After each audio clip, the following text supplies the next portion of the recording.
Shalom, shalom, shalom, je suis Maman Dédé, j'espère que vous allez bien. Je viens vous parler de la veillée de prière qu'on aura le 26 de ce mois. Alléluia. Je prie déjà que le Seigneur vraiment soit avec nous, qu'il nous accorde sa grâce et qu'il nous préserve. Amen, amen. Donc, le 26 de ce mois, plus précisément le samedi, ce sera à l'église évangélique.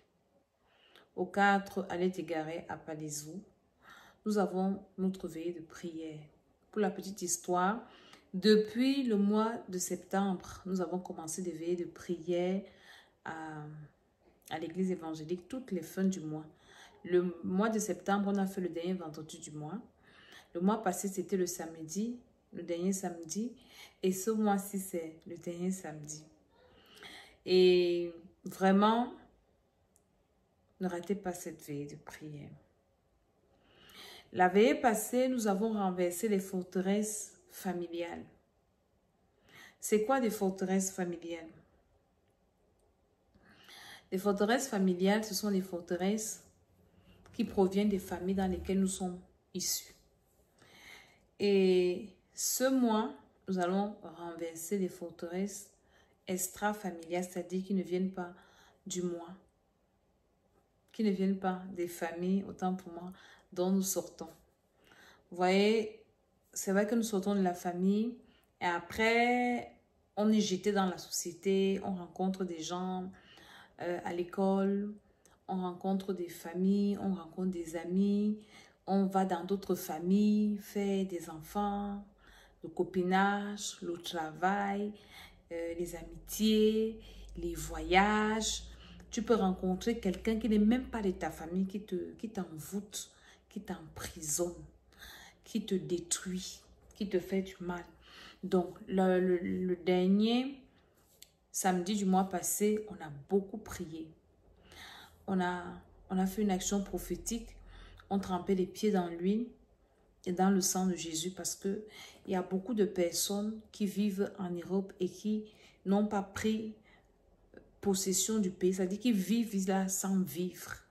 Ils vivent là, mais ils vivent toujours dans leur pays d'origine. Ils ont toujours les mêmes problèmes, toujours ce genre de problèmes. Donc, nous avons prié toute cette nuit-là. Et nous avons ramené les esprits en France. C'était vraiment des moments de prière intenses et vraiment extraordinaires. Nous ne faisons pas les lives de nos veillées de prière parce que nous voulons que vous veniez. Parce que c'est plus intéressant quand vous êtes là. Donc, nous faisons vraiment ces moments de prière extraordinaires. Et les forteresses, qu'est-ce que je disais pendant la veillée? Les forteresses, c'est comme des murailles. Ce sont des prisons fortifiées dans laquelle ton esprit peut se trouver, dans laquelle ta vie peut se trouver, dans laquelle un domaine de ta vie peut se trouver. Et dans la plupart des familles, il y a ce genre de forteresse. Nous avons pris l'exemple de Jéricho, qui était une ville qui était barricadée, nous dit la Bible, et fermée. Personne n'entrait, personne ne sortait. Donc, quand tu es dans une forteresse, tu es dans une prison fortifiée, solidifiée, bien gardée, de telle sorte que toutes les personnes qui veulent venir te faire du bien ne peuvent pas avoir accès à ta vie. Toutes les personnes vers qui toi tu vas aller demander de l'aide, tu ne peux pas aussi partir. Donc tu es isolé et tu te retrouves en train de vivre des choses qui ne sont pas bien. Tu dois venir prier pour ta vie. C'est très important. Tu dois venir prier pour toi-même. Tu dois prier pour ta maison, pour ton avenir. Et là, nous sommes en train de finir l'année. 2022 est en train de finir. Est-ce que tu as fait ton bilan? Est-ce que tu t'es arrêté? Commencer à checker tous tes mois, depuis le premier jusqu'au dernier mois. Parce que moi, je considère ce 11e mois comme le dernier mois. Et c'est la première partie du dernier mois. Quand la deuxième partie va commencer, ça va vite. Lundi, nous serons le 14, le 15. Et puis, ça va très vite. Donc, c'est une affaire de prise de conscience personnelle. Tu dois prendre conscience pour ta vie toi-même. Personne. Moi, je me souviens quand on a reçu le Seigneur, on était jeunes. On a pris conscience très jeune. C'est pas que nous sommes vieux maintenant, que je suis vieille maintenant. C'est-à-dire que ce n'est pas ta mère qui prendra conscience pour toi, ni ton père. Quand tu souffres, tu es seul. Quand tu traverses des moments difficiles, des moments compliqués, des moments que tu ne maîtrises pas, personne n'est avec toi. Tu es tout seul. Tu es toute seule. À la veille de la dernière fois, il y a une de mes filles qui m'a fait un témoignage. Elle est venue avec une fille aussi, certainement qui est aussi une de mes filles depuis le Cameroun. Et j'ai reçu cette fille parce que je recevais avant. Je reçois maintenant, donc même vendredi, même ce samedi-là, je reçois à partir de 21h à minuit, je reçois. À minuit, on commence la veillée, donc en fait, je prends la parole. Donc, elle est venue avec un petit enfant et j'ai commencé à prophétiser sur elle. Je lui dis, écoute, il y a un esprit qui est dans le corps de ton enfant. Et l'esprit là, ça vient, j'ai commencé à lui dire des choses. Elle me dit effectivement, l'enfant est très malade, ceci, monté, descendu. Elle me raconte ses histoires et tout. Je ne la connaissais même pas. Elle me dit, maman dit, je te connais, ainsi de suite, ainsi de suite. C'est après quelques jours, une de mes filles m'appelle. Elle me dit, maman, tu as vu la fille qui est venue avec l'enfant et tout. Je dis, oui, je l'ai reçue. Elle me dit, maman, c'est moi qui l'amène. C'est moi qui l'invite. Tu ne peux pas savoir la bagarre pour que la fille là vienne à la prière. Elle me dit, maman, cette fille-là, depuis même que vous êtes à Paris, je lui dis, viens à l'église. Elle a refusé, elle a refusé. Sa vie n'a pas de sens. Elle marche en route, elle parle seule. Elle dit que l'autre jour, la fille là a fait un rêve. Elle ne s'était même pas encore rencontrée. Et une dame lui disait, ou c'était moi, ou c'était quelqu'un qui disait que viens, je vais laver tes pieds pour que ta vie marche. Et quand la fille arrive à la veille de prière, j'annonce que le Seigneur m'a recommandé de laver vos pieds, de tremper vos pieds dans l'huile parce que vous ne prenez pas possession, vous n'avez pas encore pris possession de la nation. Elle dit, hey, maman Dédé, à la révélation, Dieu m'a parlé de ça. Et ma fille qui m'appelle me dit que maman, pour que la fille arrive, les combats qu'on a eus, c'était difficile. Il y avait une résistance. Je veux parler à quelqu'un. Quand Dieu veut te bénir, quand quelque chose de bien veut t'arriver, le diable résiste. Je ne sais pas là où tu te trouves. Je ne sais pas ce que tu vis. D'ailleurs, que ce que tu vis, d'abord, c'est toi ce qui connais et ça te concerne. Si tu t'amuses avec, ça te regarde. L'année est en train de finir. Quel est ton bilan? Tu tournes en rond. Est-ce que tu as besoin qu'on te supplie pour venir chercher la face de Dieu? Parce que pendant les veillées de prière, nous cherchons la face de Dieu. Je sais qu'en Europe, les gens sont tellement occupés à chercher l'argent. C'est normal. On ne peut pas vivre ici sans l'argent. On ne peut pas vivre ici sans travailler. Mais celui qui bénit l'œuvre de tes mains s'appelle Jéhovah. Il est au ciel là-bas. C'est Jésus de Nazareth. Tu as besoin de venir recommander ta vie. Et à partir de ces veillées, nous recommandons les mois suivants entre les mains du Seigneur. Ne commence plus un mois ou une journée comme tu le faisais avant, au hasard. C'est-à-dire que si le jour se lève, gloire à Dieu, je me suis levé. Le jour se couche, gloire à Dieu, je me suis couché. Non. Voici une année qui va commencer. Tu vas préparer ton année comment? Le dernier mois. Tu vas finir le mois là comment? C'est le 26 là.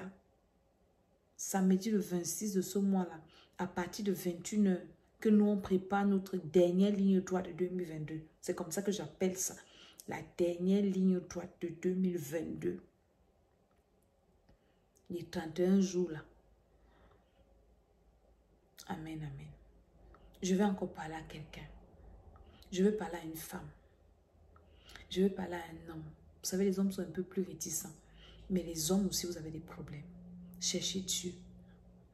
Cherchez là où il y a la présence de Dieu. Il n'y a que le Seigneur qui peut résoudre les problèmes. Est-ce que vous savez? J'ai vécu une expérience ce mois.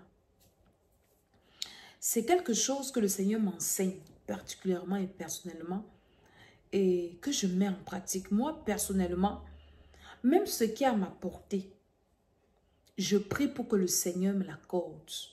Parce que j'ai compris quelque chose que tout est grâce, rien n'est acquis. Le Seigneur veut m'inculquer ça et vraiment il m'inculque ça. Ne pense pas que il y en a des choses qui sont acquises. Non, je travaille, payer ma maison, c'est un acquis. Faire ceci, c'est un acquis. Ce n'est pas un acquis, c'est une grâce. Tu ne vis pas parce que tu es fort. Tu vis parce que Dieu te fait grâce. Ne dis pas que non, comme l'année a commencé, je vais finir l'année comme j'ai commencé. Tu es sûr? Ah, comme je sors souvent le matin, je rentre le soir, je vais rentrer comme je fais souvent. Tu es sûr? Il y en a qui sortent le matin qui ne rentrent pas. Il y en a, tu vois les enfants sortir, qui ne rentrent pas. C'est pour ça que même quand tu sors le matin chez toi, ne sois pas trop sûr que tu vas rentrer. Recommande-toi entre les mains de Dieu. Tes enfants sortent le matin. J'ai une servante de Dieu qui m'a raconté une histoire. Elle me dit, maman, déjà un témoignage. Sa fille de 6 ans est partie le matin à l'école. On l'inscrit à la cantine. L'enfant est rentré seul. Pendant que les maîtresses savent qu'elle est là, à la maison, elle est là-bas, elle a disparu. À la maison, on sait qu'elle est à l'école, elle apparaît. Et entre-temps, la route qui mène chez elle, à l'école, c'est des bosquets, c'est une route déserte qu'on peut te kidnapper facilement. La maman me disait que maman t'était. Heureusement, j'ai prié le matin. Je priais pour sa soeur, mais je ne pouvais pas imaginer que l'enfant, s'il pouvait avoir un danger qui pouvait être derrière. C'est plus sur sa soeur que j'étais concentrée. Mais j'ai prié ce matin pour dire, Seigneur, protège mes enfants comme ils vont à l'école. Préserve mes enfants. Est-ce que tu comprends ce que je te dis? Le monde est tellement risqué. La vie est tellement incertaine. Ne dis pas que demain je me lèverai, je ferai ceci. Non. Nous, c'est dans la sagesse dans la présence de Dieu, où nous venons avant de commencer un mois pour dire à Dieu que Seigneur, voilà le mois là que je te recommande. Voilà le mois là que je vais finir. Seigneur, sois avec moi pendant ce mois. Donc, je t'invite à cette retraite spirituelle. Tu es dans des forteresses. Tu peux rencontrer un ami. Tu penses que c'est ton ami. Il te met dans une forteresse. Il a barricade ta vie. Toutes les bonnes choses qui doivent t'arriver, il récupère. Tu peux avoir un patron qui barricade ta vie. Tu peux avoir un voisin, un bailleur qui barricade ta vie parce que tu habites dans sa maison. Et dans sa maison, il a bâti des hôtels que toutes les personnes qui viennent habiter là pour travailler pour lui, il a mis les choses dans les faux sceptiques. Ne dis pas que non, je suis en Europe et tout monter des ennuis. Laissez-vous laisser ça. Il y a la sorcellerie partout. Il y a le diable est partout. Il y a des pratiques partout. Donc ma vidéo aussi, elle n'est pas longue. Mais c'est pour venir parler à quelqu'un. Tu es arrivé en Europe, tu penses que tu es arrivé. Tu penses que c'est parce que tu es là que tes problèmes sont finis. Tes problèmes ne sont pas finis. C'est même peut-être là que ça va maintenant se révéler. Ça va maintenant commencer. Cette fille dont je vous parle là, elle est venue à pied. Elle me dit, maman, je suis venue par la mer. Je dis que tu es venue par la mer ici.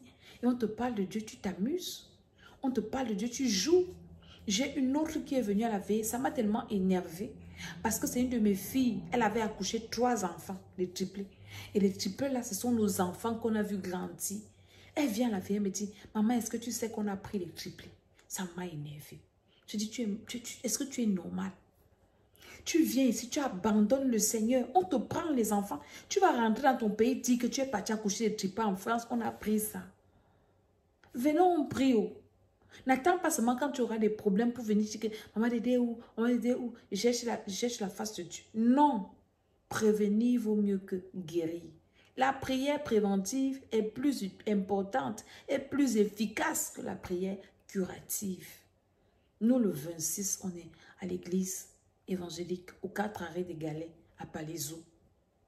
Viens, viens et viens à cette veillée de prière. Ne viens pas seul, viens avec ta famille. C'est un samedi. Donc, tu as le temps de faire tes courses, de te reposer. Tu viens avec ta famille. On prie dimanche matin, tu rentres dormir chez toi. C'est très important. C'est hyper important.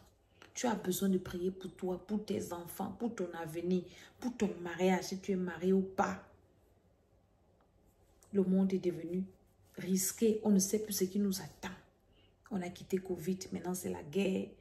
Et maintenant on ne sait pas ce qui va encore venir après. Et comme la vie devient chère. Et là on est en période de Halloween. On célèbre la mort. Les pratiques. C'est tout le monde maintenant qui se déguise. On va voir sur les caisses des supermarchés, les toiles d'araignée. Et tu te poses des questions, pourquoi tu travailles ton argent? Tu ne vois que ça sur ta fiche de paye. Tu ne fais rien avec l'argent. Tu penses que c'est des amusements? Ce n'est pas du jeu. Si toi, tu n'es pas dans la présence de Dieu, qu'est-ce qui va t'arriver? Tu vas acheter des choses dans le supermarché. On a mis des toiles d'araignée sur la caisse. C'est pour faire quoi? C'est pour capturer ton argent. Tu travailles seulement pour payer les factures. Tu ne peux même pas te réjouir. Et tu ne veux pas chercher Dieu. On doit te supplier pour chercher Dieu parce que tu es dans le pays des Blancs. Ah. Ou bien parce que tu es dans un pays développé. Ah, tout le monde a besoin du Seigneur. Le diable n'a pas de couleur. Donc je t'envoie cette vidéo. Qui que tu sois.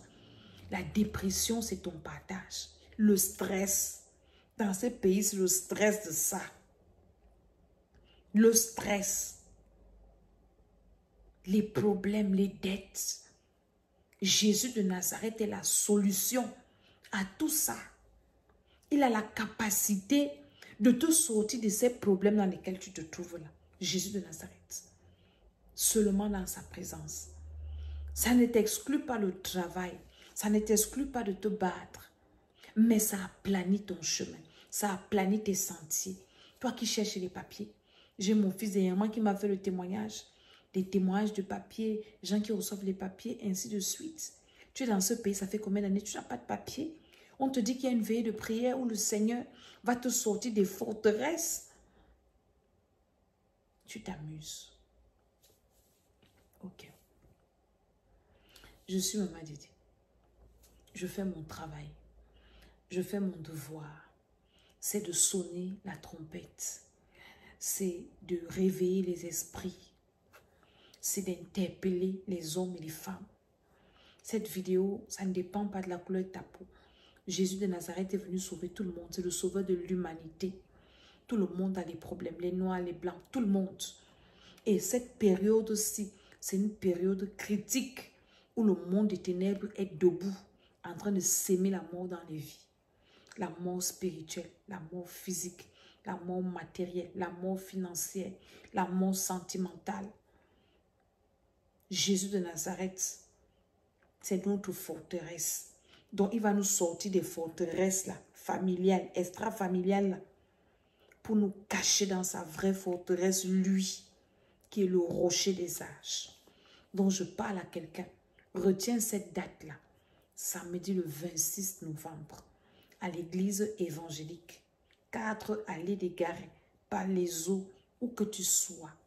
Prépare-toi. Ma prière, c'est que le Seigneur te permette d'être là, parce que c'est notre dernière veillée de l'année. Le mois prochain, nous aurons retraite spirituelle. Ce ne sera plus une veillée, ce sera veillée. On va enchaîner avec la retraite spirituelle.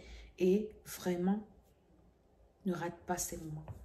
Que le Seigneur te bénisse. Ceux qui veulent me contacter, mon numéro de téléphone auquel je réponds le plus, c'est mon numéro WhatsApp qui est le plus 33 7 60 09 48 18.